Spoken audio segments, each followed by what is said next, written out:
Welcome to Millennials Are Killing Capitalism. This is Jay. This is the conclusion of our two-part conversation with Maryam Kashani on her book Medina by the Bay, Scenes of Muslim Study and Survival. Among other things, in this conversation, we talk about the impact and meaning of 1492 to the Muslim world. We discuss Kashani's concept of the Blues Adhan by way of Clyde Woods. We discuss the experiences of Muslim women and women scholars in Kashani's book and talk about the two jihads and other Muslim practices such as zakat and the contradictions between Islamic thought and practice and those demanded by the capitalist and carceral state. Related to that last concept, Kashani has also written another piece which we will include in the show description. It's a rich discussion that I hope folks find as interesting as I did. Make sure you also catch the first part of the conversation, which is linked in the show notes as well. Kashani is an associate professor in gender and women's studies and Asian American studies at the University of Illinois Urbana-Champaign and is in the leadership collective of Believers Bailout, a community-led effort to bail out Muslims in pretrial and immigrant incarceration towards abolition. Believers Bailout has a fundraiser to bail out Muslims during Ramadan, which we will link in the show description. We really encourage folks to kick in what they can to support that initiative. If you like the work that we do, please become a patron of the show. It's the best way to support our work, and in addition to gaining access to our study groups the next time one opens up, you'll also get an email for each episode we release, whether an audio episode like this one, and the episode on the writings of Brendan Hughes that we released earlier this week, or a YouTube live stream like the ones we hosted with Orasanmi Burton, James Kilgore, and Mark Neoclis earlier this week. You'll always be notified when we have a new conversation to check out. You can become a patron of the show for as little as $1 a month at patreon.com/millennialsarekillingcapitalism. So let's talk a little bit about 1492 and its significance for the Muslim world. Often we think about its significance here in the U.S., with relation to indigenous peoples in the Americas, and, rightfully so, but less often do we talk about, at least in the U.S., the significance of 1492 for the Islamic world. So talk about that a bit, and specifically, you talk about it in the book with regards to the impact that it had on Muslim scholarship as well. Mm-hmm. Mm-hmm. Yeah, so I think I mentioned earlier that I began this project in a post 9/11 landscape. And while the book predominantly discusses the history of the Bay post World War II, it really is thinking from a post 1492 perspective, as well as thinking a lot about what happens between the 7th and the 14th centuries as well, right? So I'm really thinking about time in a circular way, and also the way in which multiple moments in history become present in the present. And I'm also thinking about the constraints and inheritances of these histories and how we must understand and confront them as lessons as we think about how we move into the future collectively. And so 1492 is like a nice point to think from in terms of that longer history and the global reordering that occurs really through a longer history of the 13th through 16th centuries, in which we see a particular historical emergence of race in its convergence with what we would now call religion, in terms of like how religion becomes an invention, right, of Europe as a concept. And then also that colonial capitalist pillaging genocide that totally reorders the world. And so in the moment that Columbus mistakenly arrives in the so-called New World, Isabella and Ferdinand in Spain are also expelling Jews and Muslims from Spain after the fall of the Muslims in Granada. And so this is the marking of an end of sort of Muslim civilization in that part of Europe. There had been Muslims in that region from 711, right? So the beginning of the 8th century, all up until 1492, right? And so this is called Al-Andalus, right? The Andalusian period. And from a particular Muslim perspective, people talk about it as like a golden age of a lot of really important intellectual developments. It's also called the convivencia, right? This time in which Muslims, Christians, and Jews are living in a much more coexistent way right? And so you see a lot of the intellectual developments across science, religion, astronomy, medicine, education happening in these places together, right? So you have Maimonides as well as like Islamic scholars, Maimonides being a Jewish scholar, right? And so the end of that time period of 1492 marks a really important time that some people will call like a decline of Islamic civilization. We can say that happens a little bit before or after, but what my book is arguing is that this notion of a decline is really a misnomer and a misdiagnosis of what was actually happening in that time period, right? So some Muslim scholars and later Muslim nation states will say, oh, part of the reason why we decline in a civilizational world power is because the Europeans just did things better, right? Their modes of production, their approach to knowledge production, we need to catch up with them. But when you actually like take that longer history into consideration, you're seeing that actually the reasons for sort of this European ascension is completely based on pillaging, theft, genocide in the New World, right? So you can't understand what happens in the Old World without looking at what's happening in the so-called New World, right? And so if we think about the longer history of Islam and what the world looked like, right, from the 7th century to the 15th century, you know, Islam enters into North Africa pretty early after a revelation. And then it's actually already in Eritrea and Ethiopia in terms of the first hijrah in 614, before the Prophet even makes his hijrah to Medina, right? People go back to Medina and Mecca at that time, but then a number of people stay. You know, and that's like the foundations of the Muslim community in Somalia today, right? So that by the 9th century, that part, the Horn of Africa, already has these developing Muslim kingdoms. And you have Islamic civilizations in West Africa emerging around the 10th century, right? And Islam sort of enters in all sections of Africa by the 20th century.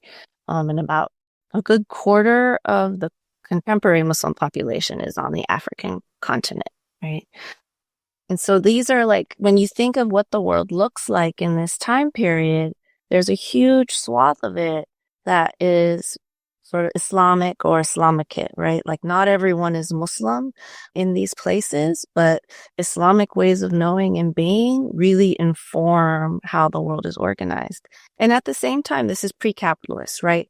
That doesn't mean that there aren't merchants, traders, people have some idea of property, there's slavery, right? All of these things exist. But what 1492 and actually 1441, right, in terms of that moment when the Portuguese go into West Africa and kidnap a bunch of Africans from there and really start to racialize this idea of slavery, like this time period really marks a shift, right?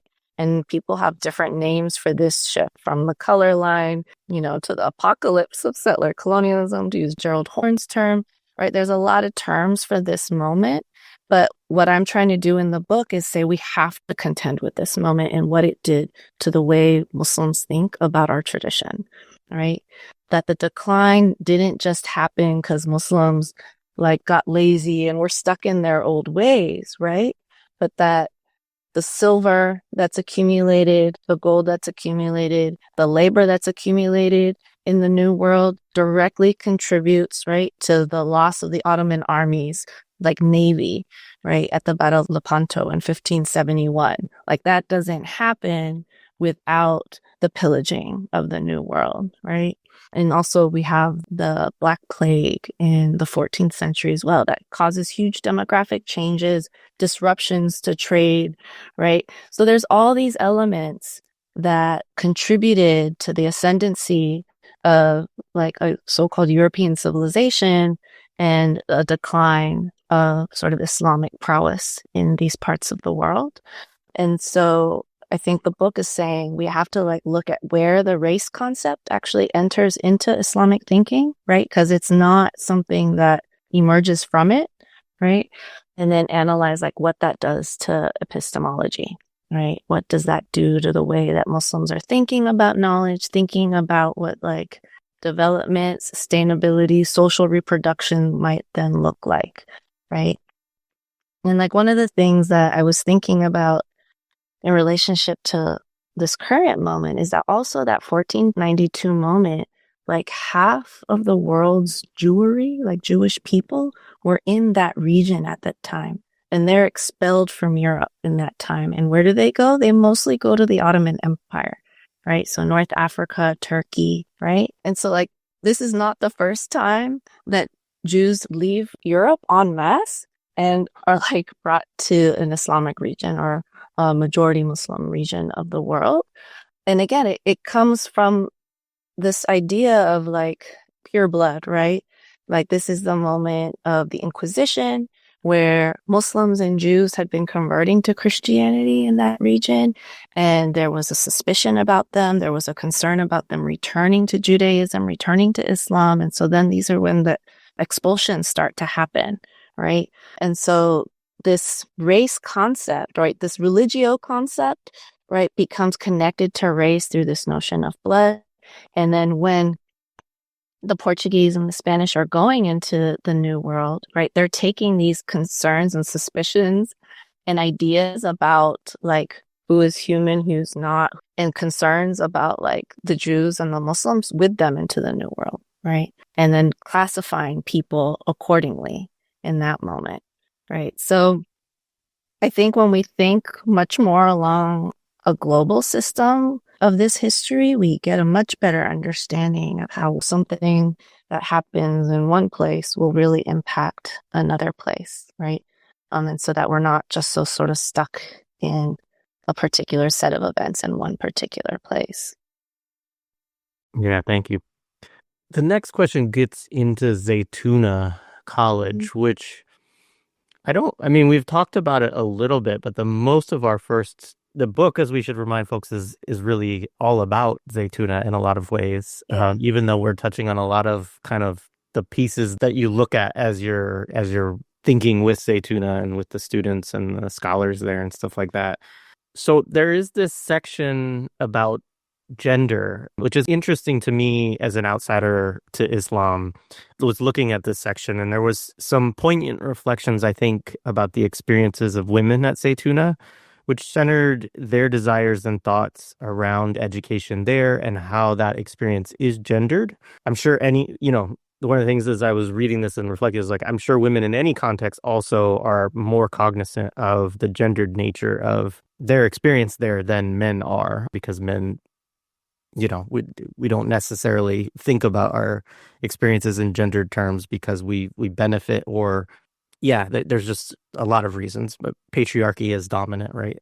But this is an interesting part because, again, thinking about how you wrote this after 9/11, right? And then this is at the same time period when gender in Islam becomes something that liberals become very focused and fixated on as this need to liberate sort of women from the patriarchal strictures of Islam, I guess you could say, right? But I really appreciated some of the discussion around Muslim women scholars, too, and their desires around a politics of visibility within academia, which I found to be quite moving and perhaps instructive for us also in a world where so much of what we do centers around like being visible or this like kind of public intellectual image, things like social media, YouTube, TikTok, all of which, well, I don't do much TikTok, but I'm on all those other things, and kind of capitalizing off of that or building social capital. But there's not as much discussion about the risks, concerns, and drawbacks, or even lack of desire that many have of that sort of visibility. So anyway, anything from this section of the book that you wanted to share, I just wanted to give space for that too. Yeah, no, thank you. So this chapter, Out of Bounds, emerges from my experience as a filmmaker who works in and as a female body, right? And what it means to produce Islamic and ethnographic knowledge as an embodied and relational experience. And I think, as you allude to, all transmissions, exchanges of knowledge are embodied and relational, right? And I think we tend to not talk about that as often enough, unless there's a conflict, right? And then we're sort of drawn attention to it. And so this became very apparent to me in terms of how Zaytuna College was aiming to be a place where male and female students would have equal access to this really often inaccessible knowledge, right? And that was definitely something I noticed. And I think I mentioned in the book, you know, when I first went to the very first orientation, the students were arranged in a kind of traditional mosque form, right? And I say traditional, not knowing actually like how traditional this traditional form is, right? It's historical, right? But you know, the young men were all arranged in the front desks of the classroom, and then the women were all in behind them, right? And that quickly shifted, right?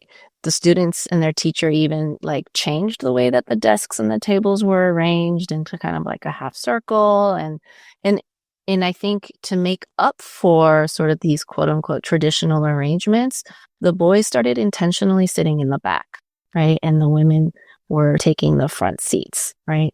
And then, of course, there was a lot of mixture there depending on an individual's personal comfort with being in the front of the classroom or in the back of the classroom. At the same time, there were also these other spaces at the college where, for instance, their library was also the musalla, the place where they would pray, right? And also there would be these informal sessions, classes after prayer sometimes or before prayer. And oftentimes those arrangements again replicated the prayer arrangement. And so I very quickly sort of recognized like the perspective from where I was doing my research was very much more in alignment with the female students, right, than the male students. And there were moments where I was sort of an exceptional, you know, person as someone, you know, who had already a master's degree and was getting my PhD. But at the same time, I was also like a seeker of sacred knowledge, right? And so I situated myself with the female students. And something I mentioned at the beginning of the book is Haroon, the audiovisual coordinator there at the school, also said I should take this as an opportunity to talk about the experience of young women getting access to this sacred knowledge and what their experiences was like, because most, especially men, would have no idea of what they're experiencing, right? So like going to a Friday prayer, the Jummah at UC Berkeley in a gym where the echoing was so loud that where women were sitting, you couldn't hear what the sermon, the khutbah of the day was about, right? So people kind of started whispering to themselves because they couldn't hear anything, right? Whereas men would often criticize women for their whispers and things because, oh, they're not very serious. They're not listening to the lessons. It's like, we can't hear it, right? And so these were things that I was thinking about. Also, what comes up, like, so the Quran, and this is something I've been thinking about a lot, and I'm still thinking about this, is like, who is it addressed to, right? And also, what is a lot of Muslim scholarship, like, who is it addressed to, right? And oftentimes, there's one section, and there's a tradition, a hadith tradition about this, where a woman goes to the Prophet Muhammad, and she addresses this. She's like, it doesn't feel like, you know, revelation is being addressed to women. Can it be addressed to women? And then these verses are revealed that speak about the female believers and the male believers, right? And how they are each responsible for their own actions and sort of attainment towards righteousness. But I think what happens when you're reading texts that aren't addressed to you requires you to kind of travel a little bit, right? And so I take that act of traveling, the act of like having to listen intently in a room where the acoustics do not serve you, right? Having to sort of understand what a text is saying, even if you aren't being directly addressed by it, or if you're being addressed and feeling maligned by it. Like, what kinds of epistemology, ontology, like, emerge from that experience, right? And so the whole book is asking this question in terms of like, where do we think forms of knowledge and being come from, and how do we foreground the experiences of the vulnerable, right? And what happens when we take that knowledge and sort of apply it to everybody, right? Because the sisters would constantly, have different feelings about their experiences. In some ways, they appreciated that they weren't being directly addressed and had specific expectations to become imams, right? Or leaders of a community in a particular way. But in other ways, they also felt, and I call this like an intimate distance, where they did want to kind of traverse and experience things in a way more closely aligned to their brother or fellow male students, right? Like, on the other hand, I was also experiencing the work of female scholars who weren't teaching necessarily at Zaytuna College. Like, I would go with the students to these different events. And I talk about one event that I went to where this scholar, who I call Ustaza Lani, talks about her experience of going to Yemen, right? And she talks about how in Yemen, in this area of Tarim, women all wear niqab. They wear face veils, right? And at first, when her son, who was a student there, asks her to wear the veil, she's like, why should I wear a veil? I'm an older, like, respectable Muslim woman. I've got all these kids. Like, why should I have to do that? And then she talks about, like, seeing the women of Tarim and, like, what they can express in their eyes, the way they walk, they stand, their dispositions, that says everything to her about, like, what God consciousness should look like, right? Like, what being, like, so centered looks like. And she's moved by that.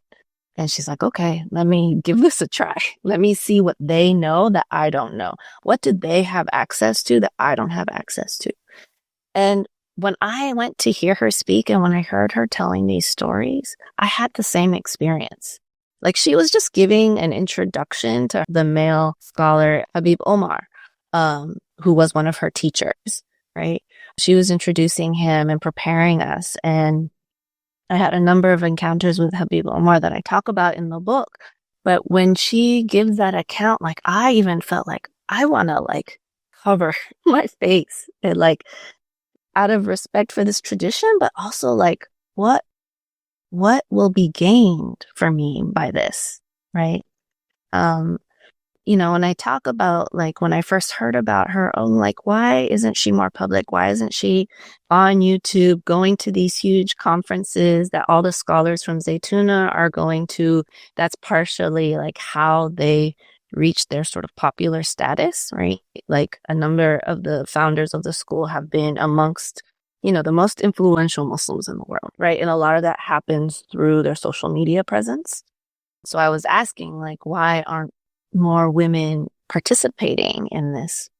But then by, like, asking a few and then also thinking about it, because I had my own critiques of this system, I really started to learn more about sort of what Islamic modes of knowledge transmission are and what matters in them, right? So going back to this idea of the embodied and the relational, right? So like seeing your teacher face to face, engaging in a long-term relationship over the course of, like, learning a particular text. Also learning from the person themselves as a model for, like, how to be, like, a quote unquote good Muslim or a righteous person, right? And I talk about in the book that there are a lot of different ways to be a righteous Muslim, right? They don't all look the same way. You don't all say the same things, dress the same way, wear your hair the same way or wear your scarf the same way, right? There are a lot of different models, and these models can traverse gender, right? So I can look at a male scholar or, like, the male janitor at the mosque and be like, that is a righteous human being, right? And that is the model for me. And so I think this embodied and relational part of learning, and also the potential negative influence of a teacher, became something I was really really aware of. And, like, in the time I was writing the book, there were a number of, like, crises, right, in the community, both in the Bay Area, but nationally as well and internationally, around, like, the manipulation of followers of sheikhs and teachers that were often gendered, but not always, right? That there was the power dynamics of that teacher-student relationship became really apparent. So like that's one aspect of what I talk about in that chapter. The other part of it is this thing about power and visibility, right? And so like that there's a certain kind of power in being known followed having a platform, right? And this was what I was questioning these female scholars about, like, why aren't you doing that when we need you? We need to see you, right? So they would foreground this idea of the embodied and the relational. And one of the things I started to think about is that visibility as a trap, right? That there are times when not being seen is preferred, especially in times like these, right? When campus police are scouring social media, right, to identify student protesters, things like that, where like maintaining one's anonymity and not having a social media presence can actually be a long-term strategy for movement building, right? Like, what have we offered to a surveillance state, right, in terms of our images, right, that actually works against us in the long term, right? So I think we actually do as a community need to ask ourselves, and I'm speaking about multiple communities here, like, how are we using these media forms? What are they doing to us? Also, that's another element of what I've been thinking about, right? Because one of the things I talk about in the book is how images work on us, right? And so, how do images, representations of Muslims then impact how Muslims self-censor, right? Or approach their relationships with the world, with each other, and with themselves, right? And so what is the work that media is doing on us that then may positively or negatively impact us? And I personally am at a point where I feel like the negative outweighs the positive, right? Especially as we're sort of feeding the algorithms, right? And really just, that our faces themselves, our words, right, are commodities now, right? That they get exchanged, they raise capital, right? And that we have very few ways of like surveillance, right? And ways of like going underground even, right?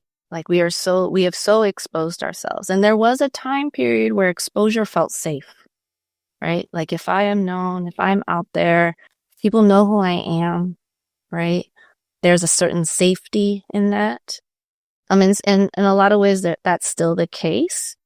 But then what kinds of relationships are we building on the ground, right? Who's going to look out for me in terms of like the everyday life stuff, right? Who actually knows me in person, right? So I think that's something we also learned, in 2020, right? Where people were starting to like think about like, well, who's my pod, right? What are my networks beyond the virtual networks, right? So yes, I think there's a lot there in terms of like the virtual, and where virtue is shaped, right? To be kind of corny about it, but like also, like, are we actually taking seriously or taking for granted, like where things are going in terms of like what we're doing with ourselves and our images and like the actual impact it has on us. I think people are starting to talk about it more, like you need to detox, right, from the social media. But like I definitely see it in the classroom. That's something for sure, like in my own classrooms as well. So yeah, I think there's a lot there. So I think that's something we learn, right, in terms of what these scholars are foregrounding. They're like, I'm going to foreground exchanging knowledge face to face with my students, right, in private, right?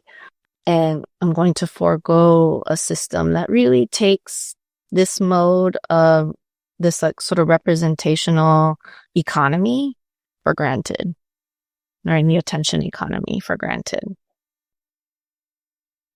Yeah, thank you. Thank you for all of that. So I want to get into some of the contradictions that you found at Zaytuna. There's a scene in the book in which Sheikh Hamza Yusuf finds a copy of Wretched of the Earth on a student's desk and is upset that this book is being taught at Zaytuna. only to find out that it's another one of the other co-founders, Imam Zaid Shaker, that is teaching the book at the school. And you also bring up, as you mentioned a little bit earlier in this conversation, Imam Jamil al-Amin, who, for folks who don't know, we probably have referenced it already, but this was A-Trap Brown, Jamil al-Amin now, and is a political prisoner, a long-time political prisoner from the Black freedom struggle. And so you talk about him in the text a few times in relation to Hamza Yusuf as well, because of the moment we talked about earlier around kind of 9/11 and the different trajectories of certain Muslim figures in that moment as you have the kind of dawn of the war on terror. So again, like you're thinking about these contradictions of how Muslims have navigated a post 9/11 world in the U.S. under the very constrained options and violent discourses that U.S. empire, through government and mainstream media, mobilized around Islam, particularly in the period afterward, although also in the period before and certainly continuing to today. But that was, a particularly volatile time for that, especially. So there's a lot to unpack there. You point, though, to some different potential alignments in the text. And obviously, in many ways, the genocide in Gaza has shifted some of these alignments again, or perhaps called into question certain types of relationships that, so-called American Muslims or Muslims living in America have to the rest of the Ummah. So feel free to take that wherever you want to go. Yeah, there's so many places we can go with this. I think the contradictions is one of the main things that keep emerging in the book, right? But then also the different possibilities that our historical ancestors and communities have left for us in terms of how to think about what our relationship is both to ourselves, each other, the state, globally, right? And this is sort of the ethical political question at these different scales that I try to address in the book. So I think I mentioned earlier about that moment where Hamza Yusuf is at a fundraiser for Imam Jamil. And this is where he makes his famous comment around a kind of like chickens coming home to roost kind of comment, right? And how he's then invited to the White House, right? And so how that speaks to which Muslims are sort of authorized by the state to exist and then which are incarcerated, which are allowed to sort of diminish in terms of communities. I think Imam Jamil's really important because he developed the West End of Atlanta community in a way that really addressed not only what was happening to Muslims in Atlanta, but what was happening to Black people in Atlanta. And he made a real concerted effort to address like the injustices that sort of formed the circumstances in which the community was. Whereas Hamza Yusuf's approach tends to be much more individualized, right? In terms of like the ethical development of the individual, his notion of like how social transformation happens is much more top down. Like if we have just rulers, society will be more just, right? Whereas I think Imam Jamil and others would really think about we must focus on those who are most vulnerable, and that transformation really comes from below, right? And I think this is what that hadith that I talk about in terms of helping the oppressed and the oppressors comes from, right? That the oppressors, which tend to be those who are on top, need those on the ground to hold them accountable to what their resources, their power enables them to do, right? And so I think that's one of the conflicts that exists in the Ummah in terms of where we put our energy and how social transformation happens, but then also what is our responsibility in terms of being a citizenry, right? Because Hamza Yusuf will also be much more inclined to be a bit more politically quietist when it comes to like social protest movements, right? Or critiques of those in power. That rather we should sort of trust the leadership, and those who are in leadership of our community will then be invited to the table to have those important conversations that will then, improve the conditions of everybody. right? And so one of the things I talk about is that, like, what does it mean to be at the table, right? Which table are we going to? Are we being served at the table? Are we stuck at this table? Like, what does being stuck at that table mean when nothing on the table is going to satisfy you, right? And so in some ways, refusing the invitation to the table is a really important political move for a community, right? Especially when we see the kinds of tokenizations that the state constantly tries to sort of use, right? And that's an important lesson from Malcolm, right? Al-Hajj Malik al-Shabazz, right? This role of tokenization, right? In undermining social movements, right? So I think this is one of the things that happens in the community. I think, the discussion around Frantz Fanon, Wretched of the Earth, I think especially right now in terms of what's happening in Gaza, right? Like, how do we understand this question of resistance, right, to colonial oppression, and whether we think of ourselves as an internal colony in the so-called United States, as well as understanding the very clear colonial situation in Palestine, right, is how do we understand what forms of resistance we should be engaging in, right, and how to authorize that for ourselves, right? And I think this goes back to that question around, like, what media has done to us in terms of creating a narrative around nonviolent resistance, right, as being the only acceptable form, right, of resistance, but also totally undermining the times when we do engage in nonviolent resistance, right? I have another article where I talk about the March of Return that happened in Gaza a number of years ago, right? This was a peaceful, nonviolent resistance where Gazans knew that their water supply was not going to be livable in 2020, right? This was a UN declaration. And they're like, we're being pushed into the sea, right? And so what would happen if we just marched on the wall, right? And marched back into Palestine, right? The rest of Palestine, right? And so people started to do this, right? And, the Israeli offensive forces shot and killed, maimed thousands of people, right? And so this was an effort of nonviolent resistance, right?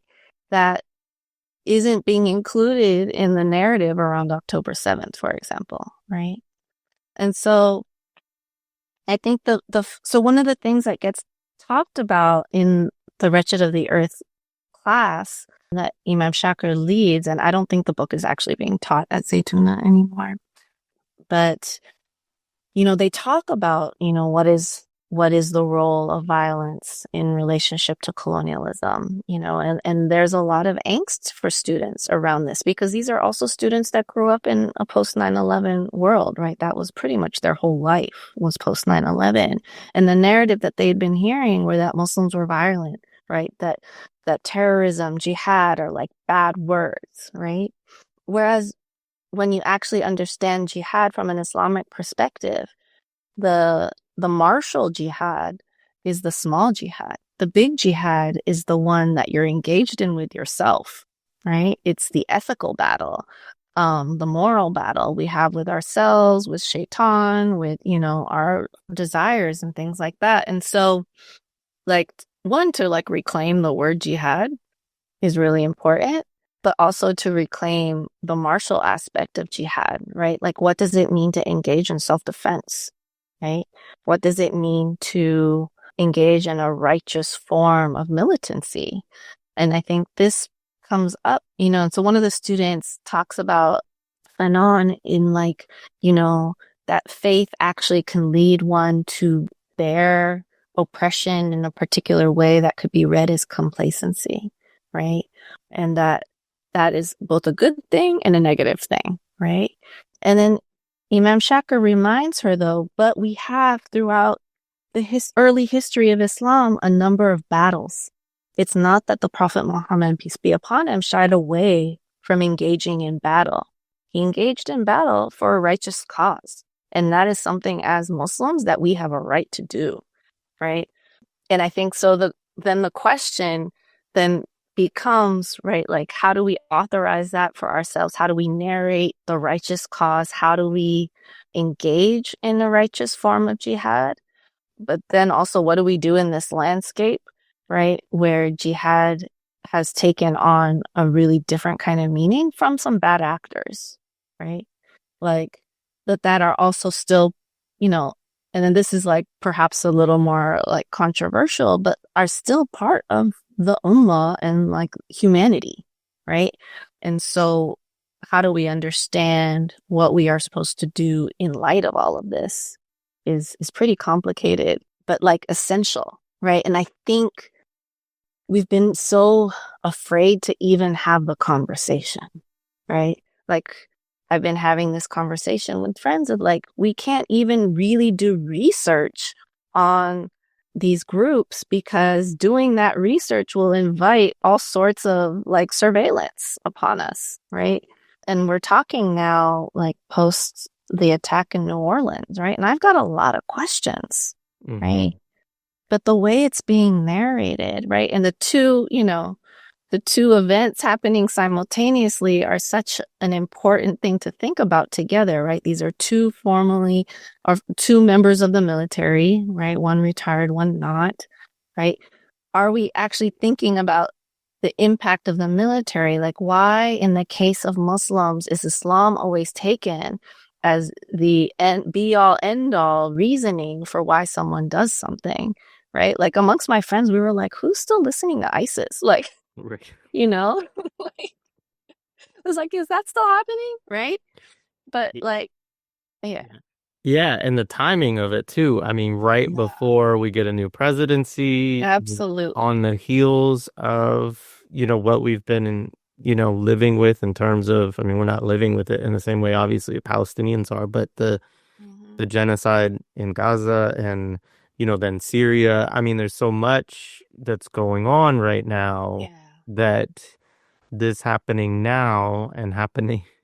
I mean, I know Orasami Burton is the one who connected us, and he's in my ear right now in my head, saying like, wait a minute, like, what's going on here? Yeah, no, it is interesting. And to the point you raised about doing research, I mean, I think we'll get to it at another question later on, but that was something that was an ethical challenge for you just in terms of doing this book and the research around that. But also, it is such a tricky thing because the lack also of research and serious scholarship and work around a lot of these groups also creates a kind of vacuum that can be filled then with the war on terror discourses, Absolutely. And so, I mean, I remember having conversations with Max Isle about this in one of our discussions, and him encouraging people like, where's the scholarship on Ansar Allah? Like, where's the scholar? Like, because, in the U.S. discourse, yeah, it's just, they're just terrorist groups, right? But like, we're talking about movements with hundreds of thousands, if not millions of people involved in them. I'm not saying there aren't counter narratives, there are, but there's not as much work a lot of times at least within academia around those counter narratives. So then everything can get filled in then with the state narrative. So, but as you say, it's such a complicated thing because like, counterinsurgency is filled with academics. Yeah. And with counterinsurgent academics that are reading the work of, sociologists and anthropologists about various groups as well, where they didn't intend for it to be written for counterinsurgents, but counterinsurgents are reading it and developing, theories on how to suppress these groups through reading this work too. So yeah, I mean, it's such a deep and complicated question. Yeah. And that was the context in which I was doing the work, right? Like, so Foucault talks about this incitement to discourse, right? So there is this incitement to discourse about Muslims and Islam. And there's always the danger in doing an ethnography that the work will then be co-opted, right, in ways I did not intend, right?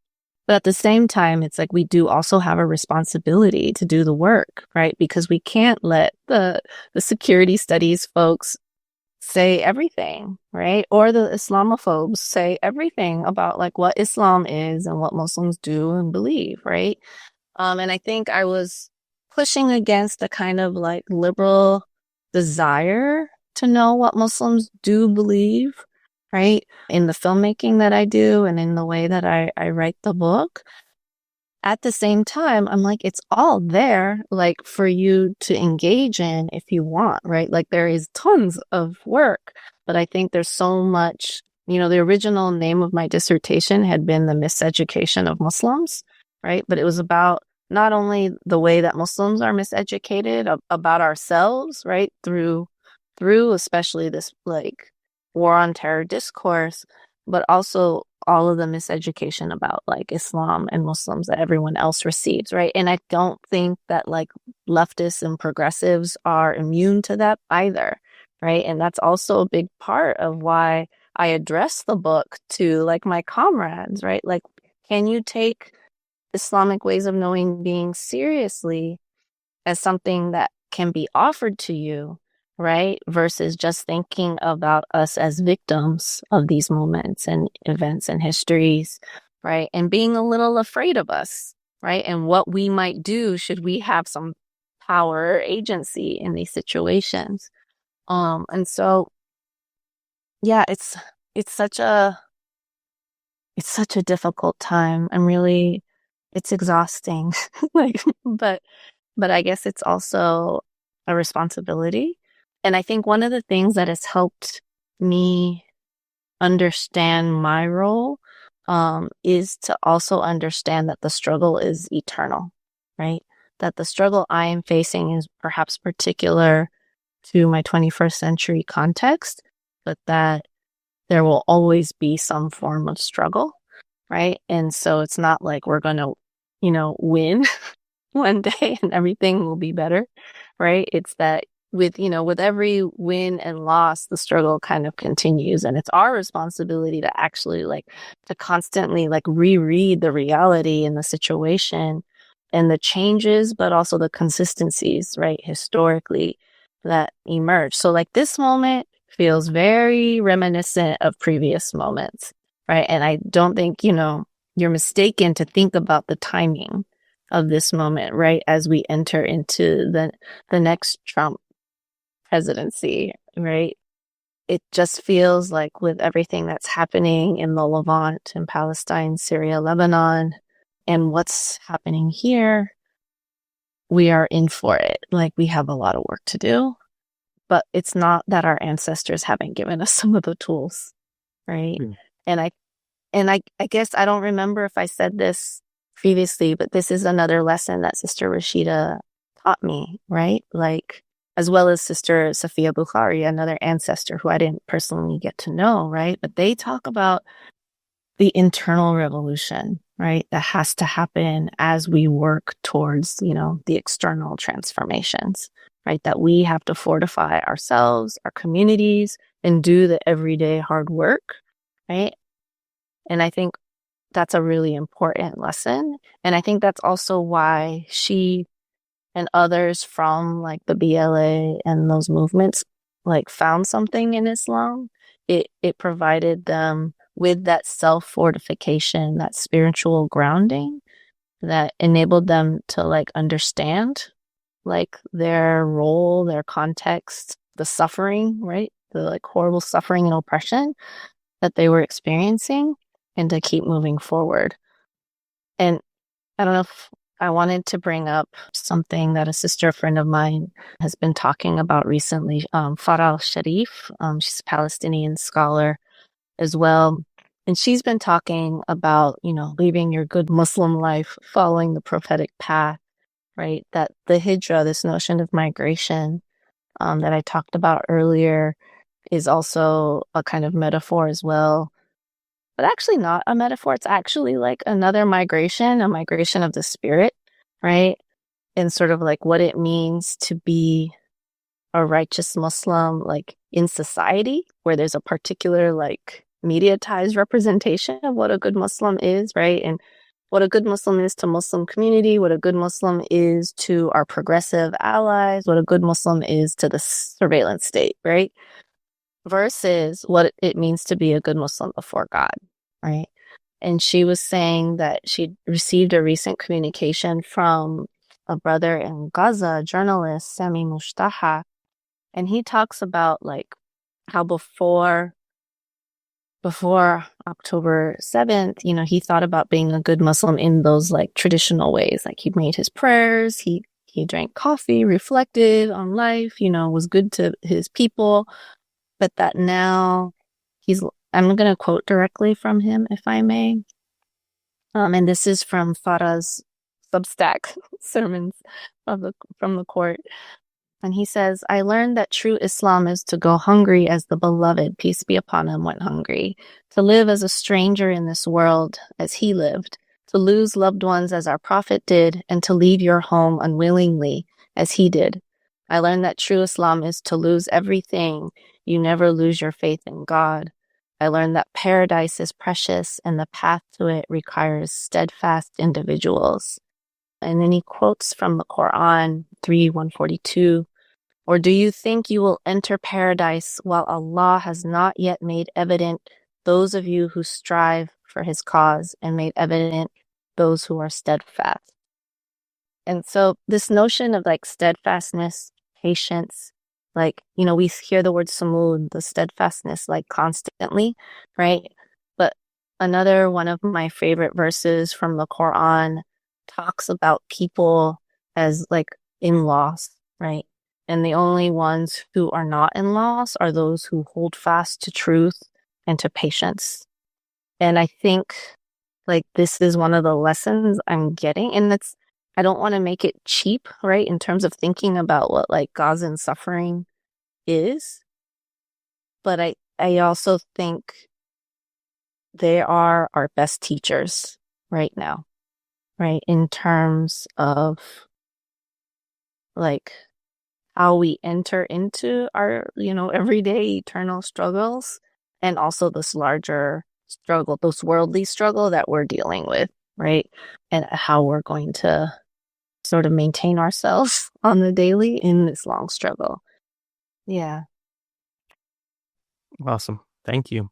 You started to talk about this because we were talking about it in relation to kind of what it means to do this type of work in ethnography, in particular with relation to Islam and Muslims, in the United States. And, you don't have to rehash all of it because you said some of it, but there were some pieces within the book that you talked about in terms of how you tried to ethically engage given that reality. So could you say a little bit more about that and maybe how you've tried to navigate that? Yeah. So I think there's a couple ways, right? One is in the film. So originally the film was going to be this like observational ethnographic kind of documentary of the students at Zaytuna College. And originally, like I was just going to be in the classroom filming a lot. And I started to do that a little bit, but then I just realized like the level of pressure that they already put on themselves, I didn't want to add to that. And so we started doing these portraits. And in the portrait, they choose a text that has some meaning to them and then a place and time to recite it. And I came up with this idea because I saw how valuable, books, texts were, right? And this is also very Islamic, right? The first revelation is recite in the name of your Lord, right? And the Prophet Muhammad was illiterate, right? And so the role of the word was not only based on like written word, but this oral tradition. And so I decided like this would be how I represent the students and faculty and staff of Zaytuna College. It would be a co-production and that they are making choices about their own self-representation, right? And it's not kind of providing this explanation, right, of who they are and why they are and all those things. So each scene of the film is a portrait of a person talking, like reciting a text, right? And so they ranged from the poetry of Pablo Neruda and Oscar Wilde to the Quran, to traditional Islamic texts, right? To a book about how to read, right? So all of these pieces together provide some kind of image, right, of what was happening, and I juxtapose it with scenes from the Bay Area. And I think this was one way to provide a representation sort of on their terms and in their temporality, right? It's a very rigorous film that doesn't offer sort of easy answers, but is rewarding if you sit with it and give yourself up to it, right? In some ways, submit to it. So I think that was one of the things. Another thing was actually the transition from dissertation to book. The dissertation was much more focused on Zaytuna College, and the book really, zoomed out from that, partially because I wanted to be able to bring in these histories in a more substantive way. And then also because I didn't want to put Zaytuna College on blast, I guess, right? Like I'm invested in Zaytuna College surviving.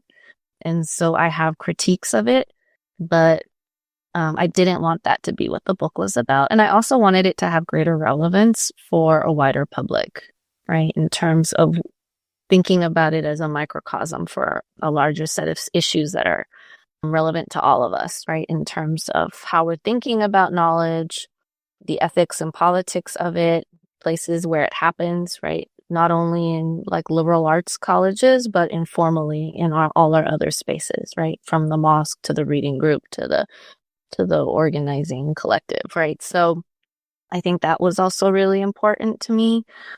But then also that chapter on counterinsurgent continuities, I think was an important chapter for me to write that happened really after I'd stopped doing my research.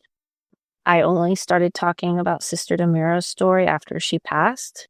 I just felt like I couldn't talk about her. And even though I do talk to her, I still am a little weary because these cases of the BLA can be reopened at any time. And we saw that happen post 9/11 by what was enabled, right?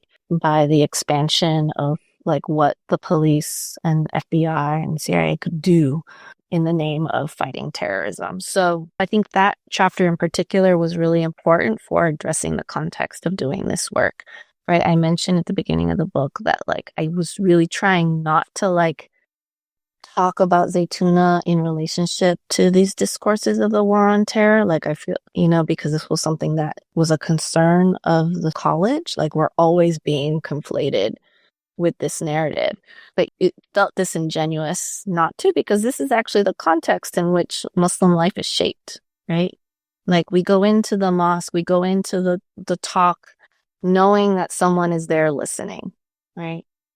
We have conversations with our brethren and sistren, knowing someone could be listening and also not being totally sure we can trust that person, right? Like that is the reality of the situation. So like it felt disingenuous not to bring that in and to also show that there are really clear continuities from this early COINTELPRO history to today, that these aren't like, and this kind of goes back to that 1492 question, right? Like, we have to think of that geography in relationship to this geography, and we have to think of that time period in relationship to this time period, right? That these things are all related, which is, I guess, like bring it all back full circle is this notion of Tawheed, right? This oneness. And this is also one of the critiques of the academy, right? That the scholars that Zaytuna will bring and that I bring, that Sylvia Winter and others bring, right? That the like disaggregation of subject matter, right, that happens in higher education has led us to where we are, right? That scientists can make these huge revelations that lead us to nuclear war, whether they intended it to happen or not, right? That, that we have people who have told us everything we need to know about climate change. And meanwhile, like in another department, they're working on more pesticides and more fuels to like disrupt the situation, right? And better technologies, right? And so like the separation of all of this stuff has led us to where we are.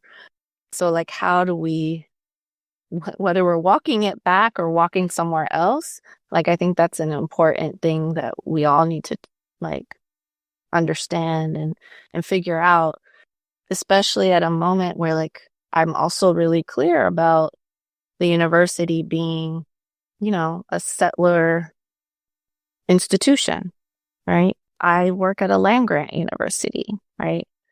How do I understand it as a pillar that upholds the state, right? What are we doing in these classrooms?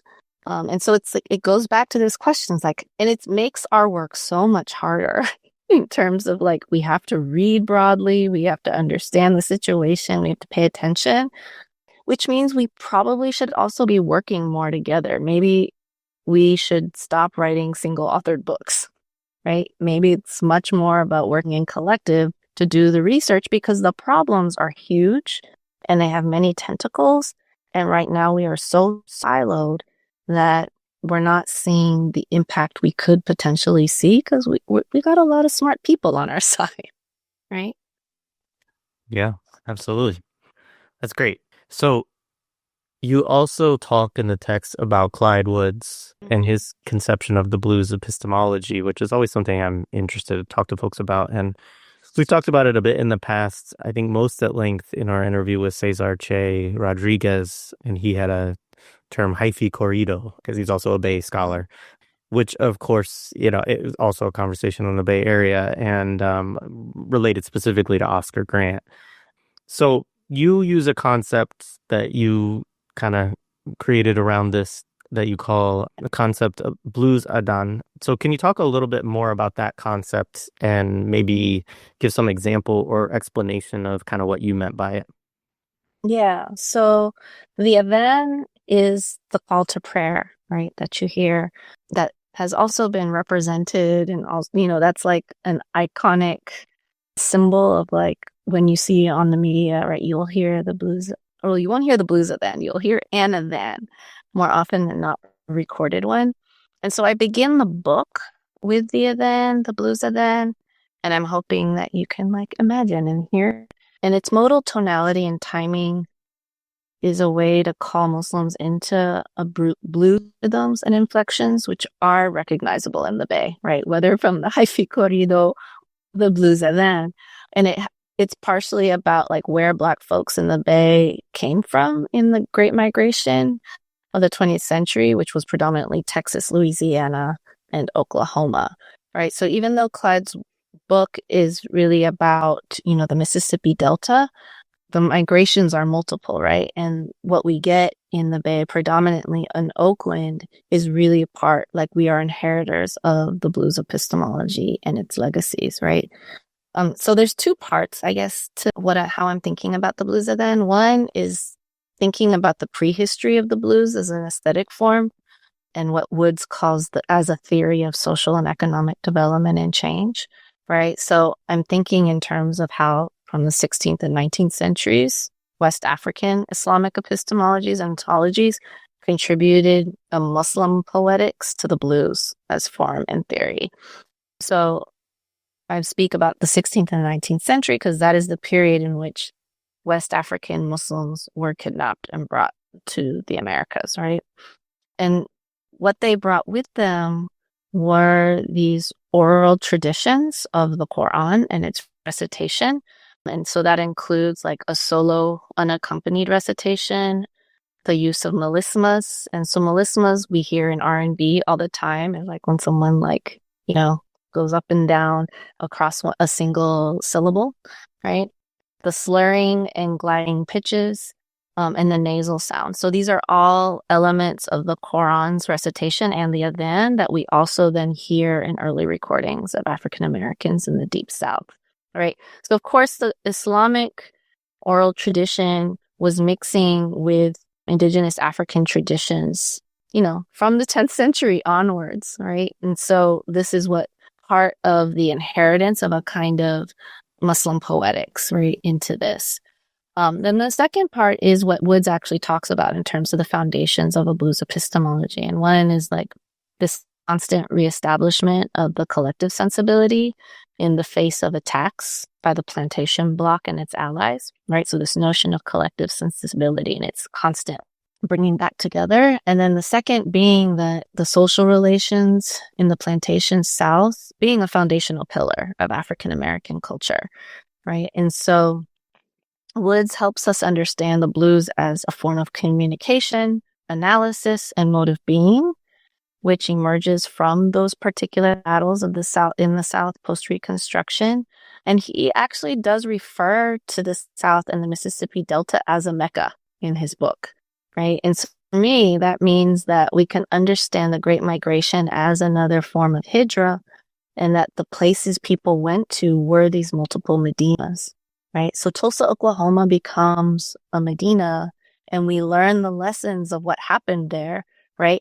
When folks from Oklahoma then come to the Bay, right? And so Sister Rashida, for example, or Sister Damira, her family was in, the Black Wall Street, Tulsa attacks that happened there, right? And so that then becomes part of what one hears in the Blues Adhan, should one respond to the call, right? And I think about the blues epistemology and sort of everything it brings with it, as with like Ruthie Gilmore's notions of infrastructure of feeling and liberatory lineages, right? Because these are essential elements that shape Medina by the Bay, right? So when the Blues Adhan is called, it's not only a call to come pray, but it's also a call to study and know the histories, right? And to honor and be in relation with the people who carry those histories and bear, the weight of those histories, right? So it's a specific way to think about the specific call to Muslims in these lands, right? And so then to hear and listen to the blues is to hear the lessons of these histories: enslavement, marriage, emancipation, Reconstruction, Jim Crow, Great Migration, redlining, racism, COINTELPRO, and then targeted mass incarceration, right? So with that, we're hearing broken promises, tokenization, different strategies, theories, and praxis of ancestors, right? And then all the forms of struggle and survival that come with that, right? And so the examples I gave in the book we've talked about, but we have the Bilalians who were in Fruitvale, Oakland, right? The New Medina in East Oakland, and things like that. So, and then one of the things I say is that the person who actually calls the Blues Adhan at the beginning of the book, he actually learned it from a Sham imam in the Pacific Northwest. And there are a lot of different people who have different genealogies of how they learned the Adhan. So then for me, that also invites us to think about the other lessons that we learn from other places and peoples who've arrived and their different struggles, right? From anti-colonial to anti-war struggles elsewhere, right? And so they might not come in the tone and temperament of the Blues Adhan, but they are also important lessons that we think through together. So yeah, I think for me, it goes back to that earlier thing about like, how do we understand what the call of Islam is and in the specific context in which we are living in? And then also like this notion of study and survival that sort of runs through the book. Like, what are we then being called to study? And what are the modes of survival for ourselves, for our communities, for Islam as a tradition that we're engaging in? And when there are misalignments and contradictions, where should we go in terms of what is the right path to follow, right?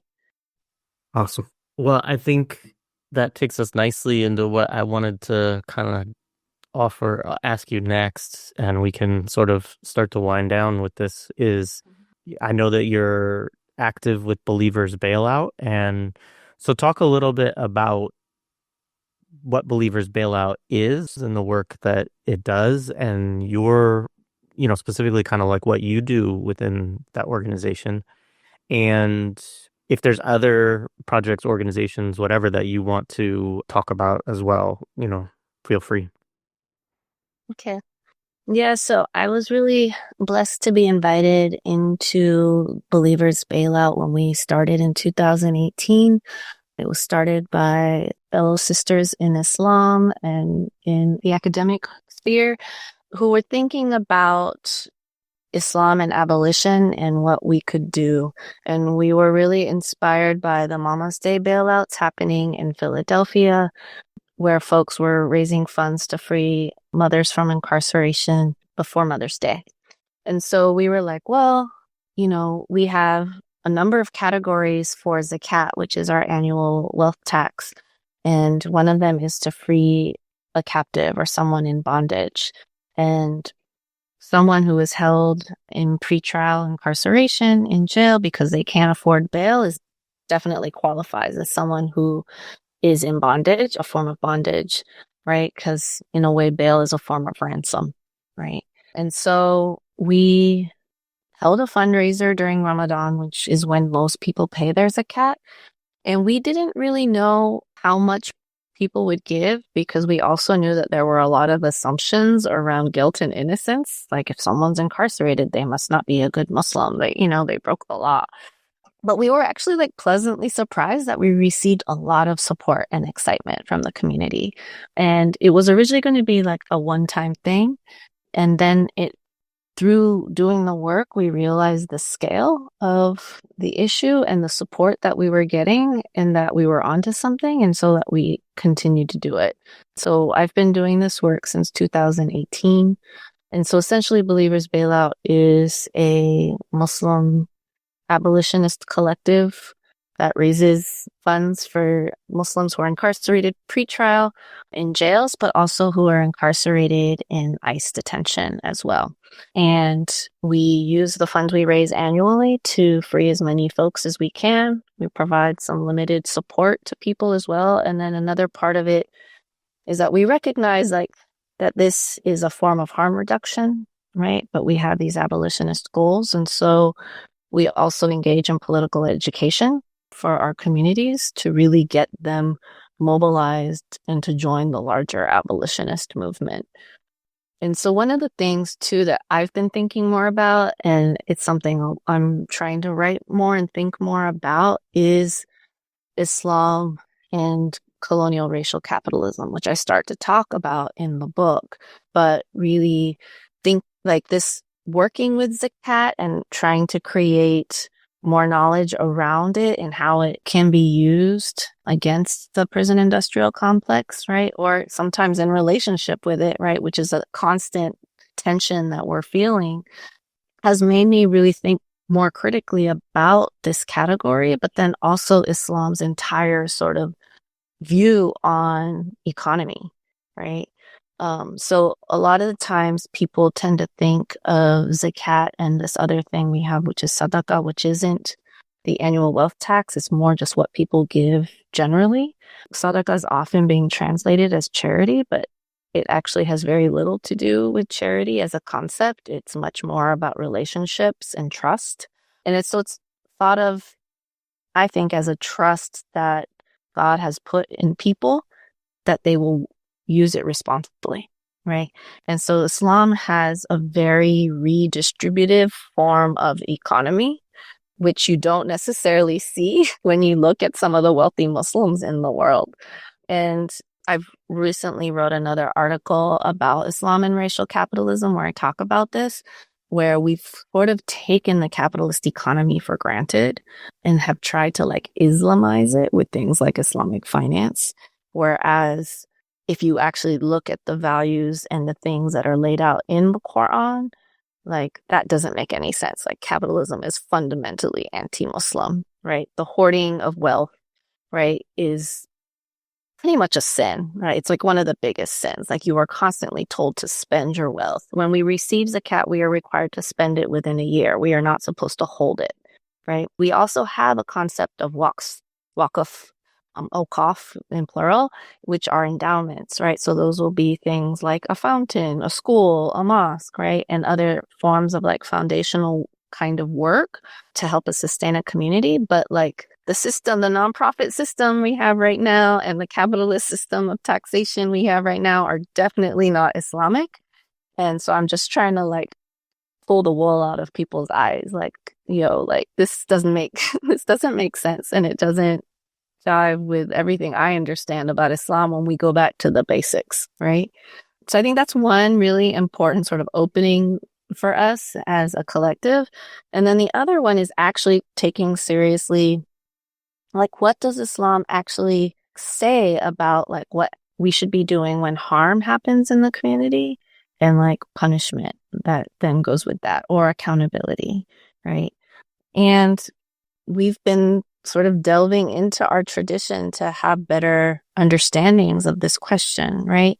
Because harm is inevitable, right? Like people will always harm each other. So even if we abolish the police and jails, we like still need a system to take people to account and take responsibility and to do the healing work of reparation in the communities and the transformative work, that often leads to the harm in the first place. One of the interesting things I've learned since doing this work is that actually, we have responsibilities as individuals and communities. Individuals, fard ayn, community, fard kifaya. So fard ayn is like, I have to do my prayers, pay my zakat, go on Hajj, things like that, right? And believe in God and everything. And there's a certain amount of knowledge I have to fulfill those requirements or responsibilities. The community itself also has a number of requirements it's supposed to fulfill in terms of knowledge, but also in terms of sustaining the community, right? So if a person steals bread because they're poor, that is not an individual failure. That is a collective failure that led to a certain kind of condition, and you can't punish a person for that, right? And that's like not widely known in the community, right? Like if people are, committing crimes or breaking a law, really, right? Because it's the breaking a law and a crime are two different things, right? So if someone's breaking a law, and it's because that they weren't getting the things that they need to sustain life, right? Then you can't be punished for that. That's a communal responsibility. We failed that member of our community by not having that thing provided for them, right? And so then that completely shifts this notion of responsibility and accountability, right? The Quran never tells the poor how they should better manage their funds and lifestyle, right? It just says, do not hoard your wealth and distribute it to these categories of people: the poor, the traveler, the needy, those in bondage, those who facilitate this, those who have debt, right? These are the categories in which funds should be redistributed, right? And the word zakat itself is related to the word purification, right? So this is how you purify the wealth that you have, right? So this isn't you being generous and giving of your wealth to someone because you're a good Muslim. This is actually a responsibility and a service that everyone who's receiving your zakat is providing for you to purify your wealth, right? So it's like a completely different way of thinking that takes the agency of the giver and is actually you are asking for forgiveness in this moment. You are putting yourself at the mercy, please take this so that I can fulfill my obligation to the ummah, right? I think this notion really opens up all sorts of ways of thinking that I'm really trying to get out into the community as much as I can. Then also in collective with our folks, but also knowing that when people think of Islam, they think of the hudud, the punishments of what happens if you're an adulterer, what happens if you steal, and this, that, and the other, right? And Intisar Rab, another scholar, talks about when she actually looked into the tradition of what judges would decide in a lot of cases, they went out of their way to doubt evidence so that they wouldn't have to do a punishment, right? And also in the prophetic tradition, we see countless examples of someone confessing something they had done to the Prophet Muhammad, peace be upon him, and him being are you sure? You didn't really do that. Don't worry about it. Go away. And they keep coming back to him. They're no, but I committed adultery. Please, give me a punishment, right? And he's no, I don't know if you really so it's just this notion, they are there as a limit, but what did the community actually do in practice towards, maintaining the community itself, right? Recognizing the repair that needed to happen. So, there's countless stories as we've been doing this work that we have that we're trying to uplift towards really shifting people's ideas around like what our roles and responsibilities are in this moment, specifically in relationship to the PIC, right? I think people really understand the like racial aspects, right? The anti-Muslim aspects, the anti-Black aspects, but like to actually think about what it means to live in a carceral society and how antithetical that is to our tradition. So yes, I mean, and doing this work really came into the book because I had to take seriously like an abolitionist perspective of how I think about harm when it happens within the community, right? And what are the transformative ways of addressing that harm that isn't about just like kicking someone out of the community or canceling them, right? Like what is it to be, victim, whatever, or survivor centered? And what does it mean to repair and transform the conditions that led to the harm in the first place? So yeah, I don't know. And it's been really good. Like Maryam Kaba, says that anything worth doing is worth doing with other people. And I've been really blessed to have a collective of folks who I quite literally enjoy being around and doing this work with. That's awesome. No, that's great. Thank you so much for this conversation, for this book, for the work that you're doing. It's been great to be in conversation with you. Yeah, likewise. Thank you so much.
Bye.